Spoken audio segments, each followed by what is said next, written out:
welcome back to my channel. Kembali lagi sama aku Dini. Seperti biasa, aku akan sharing ilmu lagi sama kalian. Dan kali ini materinya tentang etika dan kode etik profesi humas. Apakah kalian pernah dengar kata kode etik? Ya, kayaknya udah gak asing lagi ya. Lalu, apa sih sebenarnya kode etik itu dan untuk apa fungsinya? Yuk, buat yang penasaran, jangan berlama-lama, kita langsung saja belajar. Oke, kita mulai ya pembelajaran tentang etika dan kode etik profesi humas. Di sini aku akan menjelaskan mulai dari definisi, kemudian dari fungsinya, terus macam-macam kode etik dan juga contoh dari kode etiknya. Yuk kita mulai dari definisinya. Nah, sebelum ke apa sih arti kode etik, lebih baik kita pahami dulu tentang etika. Apa itu etika ya? Etika itu berasal dari kata ethos, dari bahasa Yunani ya. Dia itu artinya adat kebiasaan atau kebiasaan yang baik. Nah, etika itu terbagi menjadi dua pemahaman. Yang pertama ada etika deskriptif dan ada juga etika normatif ya. Untuk yang etika deskriptif itu adalah etika yang menelaah secara kritis dan rasional tentang sikap dan pola perilaku manusia serta apa yang dikejar oleh setiap orang dalam hidupnya sebagai sesuatu yang bernilai. Nah, yang kedua itu ada etika normatif, di mana etika yang menetapkan berbagai sikap dan pola perilaku yang ideal yang seharusnya dimiliki manusia atau apa yang seharusnya dijalankan oleh manusia dan tindakan apa yang bernilai dalam hidup ini ya. Jadi kalau etika normatif itu lebih ke idealnya perilaku seseorang. Kalau yang deskriptif itu lebih ke apa adanya seseorang itu, gitu ya. Nah, selanjutnya dari etika kita pahami dulu apa itu arti profesi ya.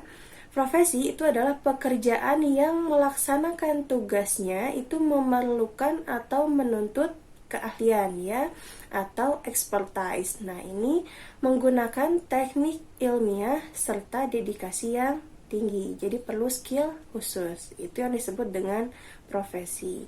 Lalu apa sih yang dimaksud dengan kode etik profesi ya? Kode etik profesi itu adalah sistem norma, nilai, dan aturan profesional tertulis yang secara tegas menyatakan apa yang baik dan benar dan juga apa yang tidak baik dan tidak benar bagi seorang profesional. Gitu ya. Oke, selanjutnya kita akan beralih ke fungsi dari kode etik. Fungsi yang pertama itu adalah memberikan pedoman bagi setiap anggota profesi tentang prinsip profesionalitas yang digariskan. Jadi dia itu lebih ke boleh atau tidaknya melakukan hal A, misalkan boleh atau tidaknya dia melakukan hal B, gitu ya. Jadi sebagai pedoman atau petunjuk, ya.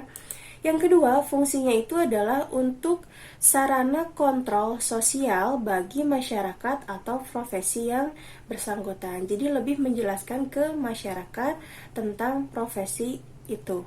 Jadi masyarakat itu akan lebih tahu atau lebih paham tentang profesi yang bersangkutan, gitu ya.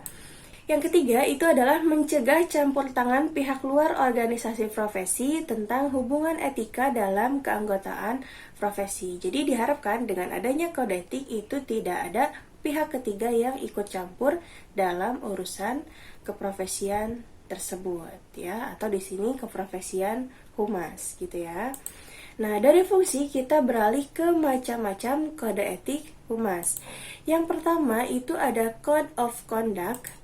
Yang kedua ada Code of Profession, dan yang ketiga itu ada Code of Publication, yang terakhir itu ada juga Code of Enterprise ya. Kita bahas satu-satu. Yang pertama, Code of Conduct itu artinya etika perilaku sehari-hari terhadap integritas pribadi, klien dan majikan, media dan umum, serta perilaku terhadap rekan seprofesi ya. Yang keduanya, Code of Profession itu adalah etika dalam melaksanakan tugas atau profesi humas. Yang ketiga itu ada Code of Publications ya. Di sini itu artinya etika dalam kegiatan proses dan teknik publikasinya. Yang keempat ada Code of Enterprise, itu artinya menyangkut aspek peraturan pemerintah, misalnya kayak hukum perizinan, hukum usaha, dan hak cipta atau merek, dan lain-lain. Jadi lebih ke enterprise gitu ya. Nah, tadi kita udah bahas tentang definisinya, kemudian fungsinya, dan macam-macamnya. Lalu, seberapa penting sih kode etik humas itu? Nah, kita lihat ya di sini.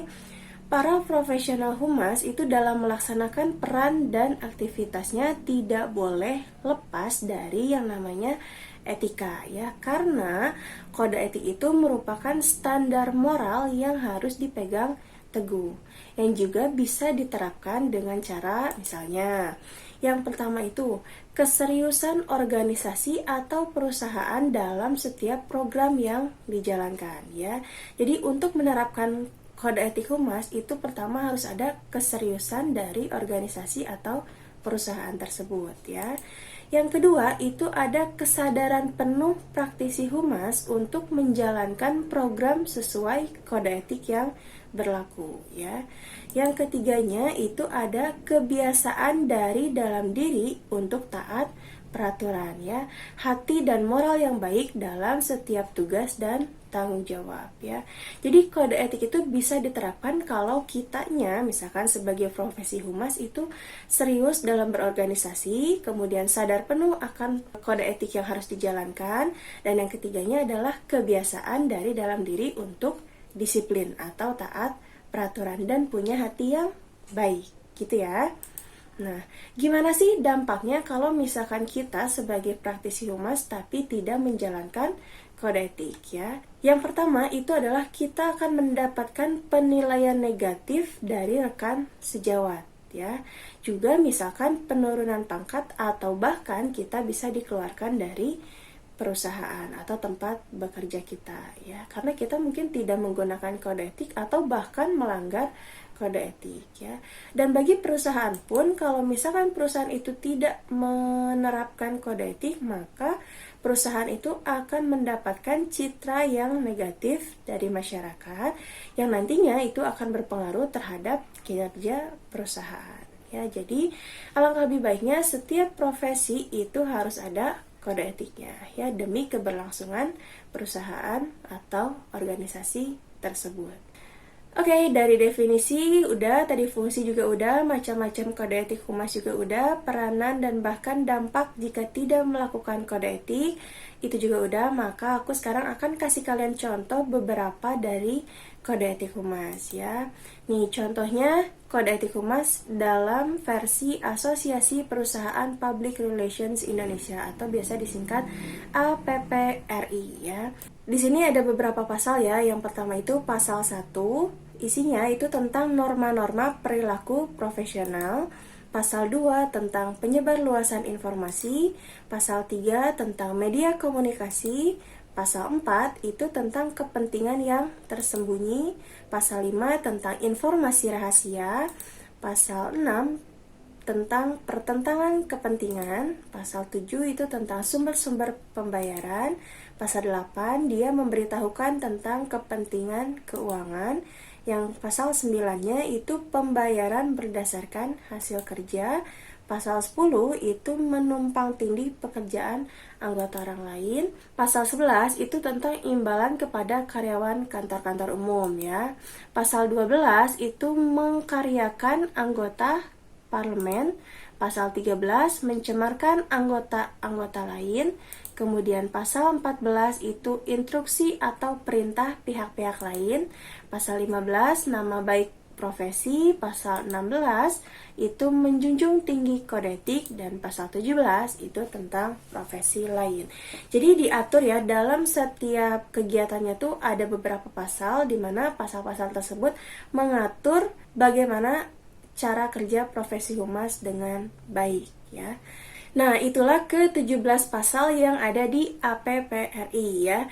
Jadi, setiap langkah atau kegiatan humas itu diatur dalam kode etik humas ya. Kayak tadi misalkan ada pengaturan tentang informasi rahasia. Artinya ada ketentuan-ketentuan khusus tentang informasi di suatu organisasi yang nggak boleh diketahui oleh orang lain ya, atau pihak lain. Kemudian tadi ada juga misalkan tentang kepentingan keuangan atau misalkan penyebarluasan informasi. Pokoknya banyak banget deh. Jadi aturan-aturan dalam profesi humas itu diatur dalam kode etik humas ya. Yap, sekian dulu untuk materi etika dan kode etik profesi humas ya. Semoga bisa menambah wawasan kalian dan bermanfaat buat kita semua. Jangan lupa untuk terus dukung aku dengan cara klik like, comment, share, and subscribe. Berbagi ilmu, berbagi kebaikan. Aku pamit. Assalamualaikum.